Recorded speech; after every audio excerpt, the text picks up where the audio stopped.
उठानी होगी। दर्द मिल्लत है तो आवाज उठानी होगी, सूरत हाल जमाने को बतानी होगी। तू अगर उठ जाए जुल्म व बेहयाई के खिलाफ, तू अगर उठ जाए जुल्म व बेहयाई के खिलाफ, तो तेरे ईमान की ही जिंदा निशानी होगी। मैं मोहतरम सैयद अशरफ साहब को शह नशीन पे दावत देती हूँ कि वो आए, फिर एक बार अपनी शोला बयानी का एक मुजाहिरा हम सबके सामने पेश करें।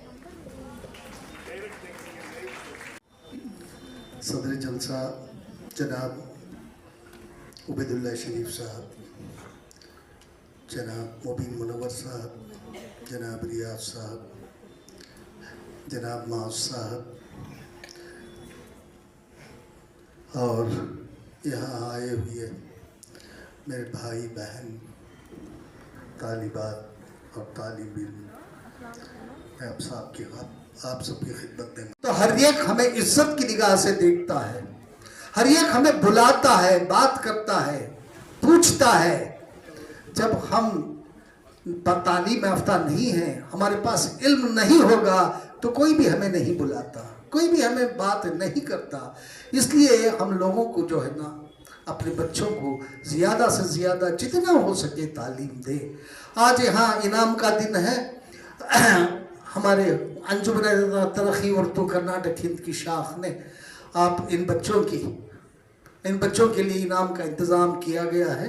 मैं समझता हूँ कि ये 2-4 हज़ार का इनाम और कुछ सनद वगैरह दे देने से कुछ नहीं होगा, क्योंकि जहाँ तक है बच्चों ने 100 में 100 नंबर लेके पास किए हैं। अभी मैं सुन रहा था, वहाँ देख रहा था। अगर इनकी हौसला अफजाई करना है हमें, तो इनके लिए बहुत बड़ा फंड जमा करना है। इस फंड से जो है ना, इन बच्चों की निगरानी हम लोगों को करना है, ना उनके बाप वालिदैन को नहीं। इन लोगों को हमें गोद लेना है। इन बच्चों को जब 95% से जितने भी ज्यादा मार्क्स लेते हैं बच्चे, उन लोगों को हमें गोद लेना है और उनकी आगे की तालीम का इंतजाम हम लोगों को, यानी कि अंजुमन तरक्की उर्दू हिंद को करना है।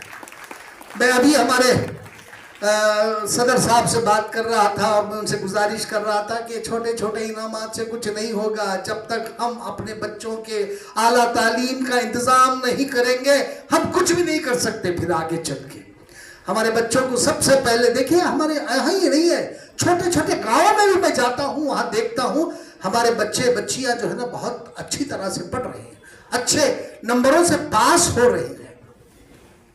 और यहाँ तक कि वो गवर्नमेंट स्कूल में पढ़ते हैं, 95-96 नंबर्स लेके आते हैं। अभी मेरे छोटे से गांव सिरा का मैं रहने वाला हूँ, वहाँ जो है ना, इस दफे 5 डॉक्टर, वो भी रामैया कॉलेज जैसे बड़े कॉलेज में 3 डॉक्टर ये हुए हैं। जमा करना है और फंड की निगरानी एक ऐसे इंसान के हाथ में देना है जो वाकई बच्चों की परवरिश और बच्चों की तालीम के लिए जो है ना, अपने आप को सर्व कर जाता है।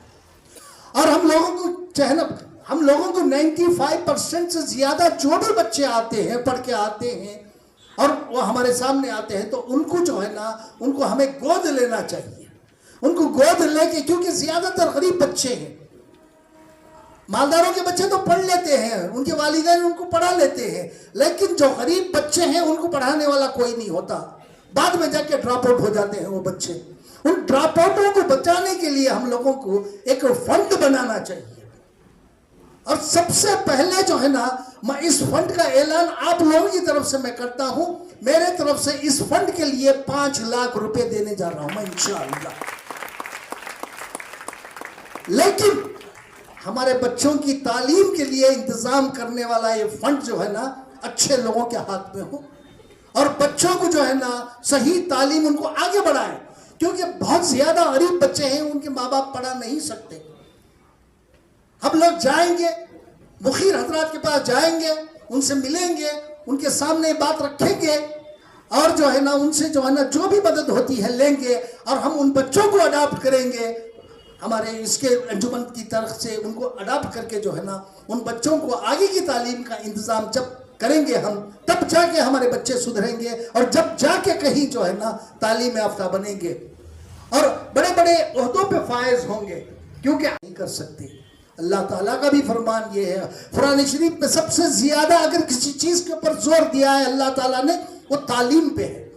जब तक हम तालीम नहीं हासिल करेंगे हम कुछ नहीं कर सकेंगे। हमारे वालिदैन को भी चाहिए कि वो अपने एक वक्त की रोटी का 2 वक्त खा लीजिएगा, एक वक्त भूखे रह जाइएगा, लेकिन अपने बच्चों को बढ़ाइएगा। और हमारे से, हम लोगों से जो मदद हो सकती है, जो हम कर सकते हैं आपके बच्चों को, हम करने की पूरी कोशिश करेंगे अंजुमन की तरफ से। हम ये नहीं कहेंगे कि आप अपने बच्चों को पढ़ा लो, हमारे से जो भी मदद होती है वो भी करेंगे।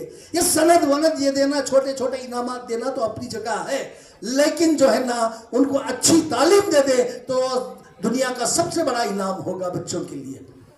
हमें ये करना है, हम लोगों को जो है ना आगे इस पर बहुत सोच विचार करके जो है ना इस पर हम अमल करना है। अमल करके जो है ना एक ऐसा फंड बनाना है जिससे हमारे गरीब बच्चे जो 95 से ऊपर लाते हैं उन लोगों को हम लोगों को अडॉप्ट करके उन लोगों को आगे की पूरी तालीम तक का उनका इंतज़ाम हम लोगों को करना है। तब जाके हमारे गरीब बच्चे जो हैं वो पढ़ लिख के आगे बढ़ेंगे और अच्छी जगह फायज होंगे। ये मुझे इस बात का अल्लाह पर भरोसा है और इंशाअल्लाह इस काम को हम आज से ही शुरू करेंगे। अगर मुझे हमारे सदर साहब इजाज़त देते हैं तो इस काम को शुरू करेंगे हम लोग, इसको जो है ना आगे बढ़ाएंगे। क्योंकि छोटे छोटे ये एक दिन इतना बड़ा जलसा करेंगे हम, आप लोग देखते रह जाएंगे। क्योंकि हमें जब हमारे बच्चों की तालीम का हम इंतज़ाम करेंगे तब जाके हम भी कामयाब होंगे, हमारे बच्चे भी कामयाब हो गए और उनके वालिदैन भी कामयाब हो गए। ये कहकर मैं अपनी जगह लेना चाहता हूँ। आप लोगों का शुक्रिया अदा करता हूँ। अस्सलाम वालेकुम वरहमतुल्लाहि वबरकातुहू। माज़ा साहब ने APJ अब्दुल कलाम साहब का जिक्र किया। मैं आप लोगों के सामने ये बताना चाहता हूँ कि मैं वो कर्नाटक का खुश नसीब इंसान हूँ जो कलाम साहब के साथ काम कर चुका हूँ। उनके साथ कम से कम 8 साल तक मैं उनके साथ काम किया। और मैं ये भी बताना चाहता हूँ कि मैं और कलाम साहब दोनों एक ही कमरे में बैठा करते थे। वो गांधी फोरम के नायब सदर थे और मैं गांधी फोरम का जनरल सेक्रेटरी था। हमारे प्रेसिडेंट जो थे वो थे R वेंकटरमन, जो वो भी इस देश के प्रेसिडेंट रह चुके हैं। Farmer president of India R Venkataraman हमारे प्रेसिडेंट होते थे। कलाम साहब उनके अंडर काम किए। किनके under? Farmer president of India mister R Venkataraman के अंडर कलाम साहब काम करते थे। मैं भी वो फार्मर प्रेसिडेंट के नीचे काम करता था। हम दोनों एक ही कमरे में बैठा करते थे। और मैं एक चीज़ उनकी सिंप्लिसिटी के बारे में मैं बताता हूँ। जब वो रिटायरमेंट होके गए घर, तमिलनाडु वापस चले गए, तो उनको हम लोगों ने वाइस प्रेसिडेंट बनाया। वाइस प्रेसिडेंट बन के जब भी वो मीटिंग्स में आते थे उनके पास रहने के लिए घर नहीं था। तो वेंकटरमन जी मुझसे कहने लगे कि अशरफ देखो, कलाम के लिए कोई घर का इंतज़ाम करो। तो मैं उस दौर में अटल बिहारी वाजपेयी जी प्राइम मिनिस्टर हुआ करते थे, उनके पास गया। मैं जाके उनसे दरख्वास्त की, क्योंकि उनके ये साइंटिफिक एडवाइज़र भी रह चुके थे। उन्होंने कहा कि हाँ मैं अलाट करूँगा। एक घर अलाट हुआ।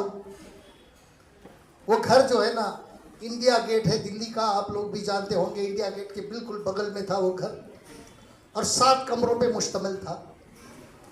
जब मैं वो घर अलाट करा के चाबी लेके इनके पास गया, ये डिफेंस के गेस्ट हाउस में रहा करते थे, तो मैं इनके पास गया और जाके कहने लगा कि जनाब आपके लिए घर का इंतज़ाम कर दिया है, आपको अब गेस्ट हाउस में रहने की ज़रूरत नहीं है। तो मैंने अपनी गाड़ी से उनको लेके घर दिखाने के लिए गया। जब घर देखे सारा अंदर बाहर सब देखे, गार्डन वार्डन सब देखे, और मुझसे कहने लगे कि अशरफ ये बहुत ही खूबसूरत मकान है, ये बहुत अच्छा आलीशान मकान है, बंगला है, लेकिन मैं इसके काबिल नहीं हूँ। उन्होंने कहा कि मुझे एक कमरे वाला मकान चाहिए। एक कमरा, एक जो है ना पढ़ने लिखने के लिए मुझे एक छोटा सा कमरा और एक बाथरूम और छोटा सा किचन, इसका इंतज़ाम करो, तब मैं खुश हूँगा। आज मैं इससे खुश नहीं हूँ।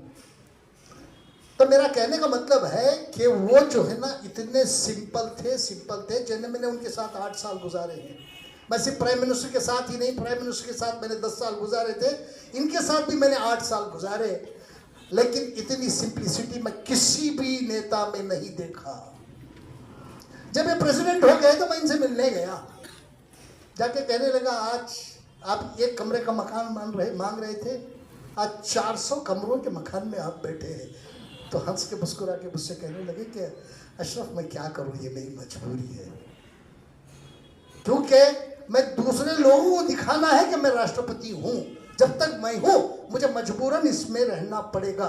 और आपको ये बात भी बता दूं, जिस दिन उन्होंने राष्ट्रपति भवन छोड़ा, जिस दिन उनकी मियाद खत्म हुई, दूसरे ही दिन उन्होंने अब राष्ट्रपति भवन खाली करके जो है ना वापस जो है ना डिफेंस गेस्ट हाउस चले गए।